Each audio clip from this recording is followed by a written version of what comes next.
श्री आत्मरक्षास्तोत्रम्। मङ्गलाचरण।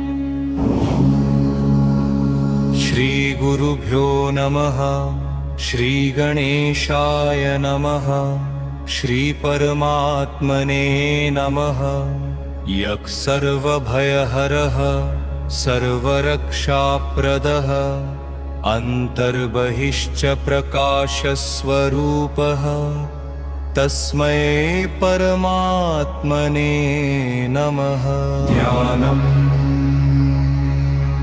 ध्यायेदात्मप्रभं देवं दिव्यतेजोमयं विभुं हृदयाम्भोजमध्ये स्थितं सर्वरक्षाकरं शिवं करुणापूर्णनयनं शान्तमुग्रं दयापरं भयच्छेदकरं नित्यं भक्तानां भयप्रदं विनियोगः। अस्य श्री आत्मरक्षास्तोत्रस्य परमात्मा ऋषिः अनुष्टुप् छन्दः। श्री आत्मरक्षक परमेश्वरः देवता आत्मबलसिद्ध्यर्थं सर्वभयविनाशार्थं च जपे विनियोगः ऋष्यादिन्यासः। ॐ परमात्मर्षये नमः शिरसि अनुष्टुप् छन्दसे नमः मुखे श्री आत्मरक्षक देवतायै नमः हृदि रक्षाशक्तये नमः नभो अभयबीजाय नमः गुह्ये शक्तये नमः पादयोः विनियोगाय नमः सर्वाङ्गेषु करन्यासः। ॐ रङ्गुष्ठाभ्यां नमः।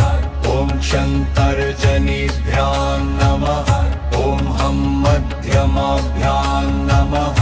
ॐ भक्तनामिकाभ्यां नमः। ॐ हुं कनिष्ठिकाभ्यां नमः। ॐ स्वाहा करतलकरपृष्ठाभ्यां नमः अङ्गन्यासः। ॐ रं हृदयाय नमः। ॐ शं शिरसे स्वाहा। ॐ हं शिखायै वषट्। ॐ फट्कवचाय हुम्। ॐ हुं नेत्रत्रयाय वौषट्।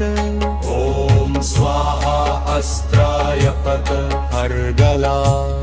हृदि मे देवदेवेश रक्ष रक्ष कृपानिधे भक्तिमार्गे स्थिरं चित्तं देहि मे भयवर्जितम् कीलक अहङ्कारमहाग्रन्थिं संशयावरणं तथा भक्तिशुद्ध्या विनाशाशु स्तोत्रस्य प्रसरो भवेत्। कुञ्जिका ह्रीं श्रीरं हुं फट् आत्मदीपो भवेदन्तः सर्वरक्षाप्रदायकः परमात्मप्रसादेन सिद्धिर्भवतु सर्वदा।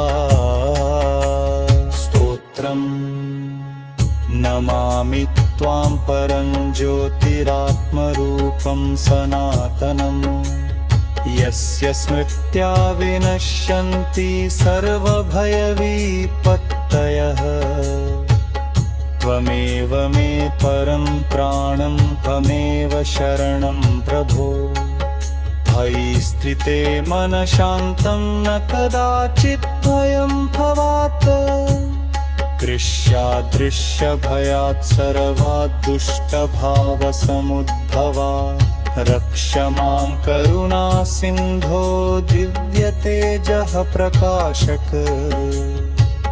मोहक्रोधभयद्वेषलोभाद्यन्तस्थितारिभिः मां विमोचय विश्वेश निर्मलं कुरु मानसम्।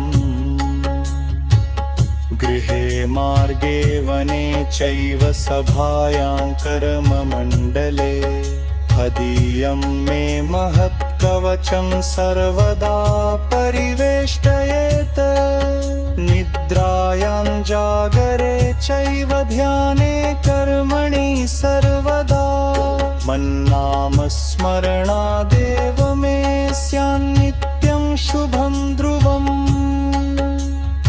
अन्ते च जीवने देव त्वमेव परमं पदम् रक्ष मां सर्वभावेन नित्यं भक्तवत्सल फलश्रुति यः श्रद्धया पठेन्नित्यं शृणुयाद्वा समाहितः सात्मबलसम्पन्नो निर्भयो भवति ध्रुवम् परमात्मप्रसादेन शान्तिं रक्षां च विन्दति इति श्री आत्मरक्षास्तोत्रं सम्पूर्णम्।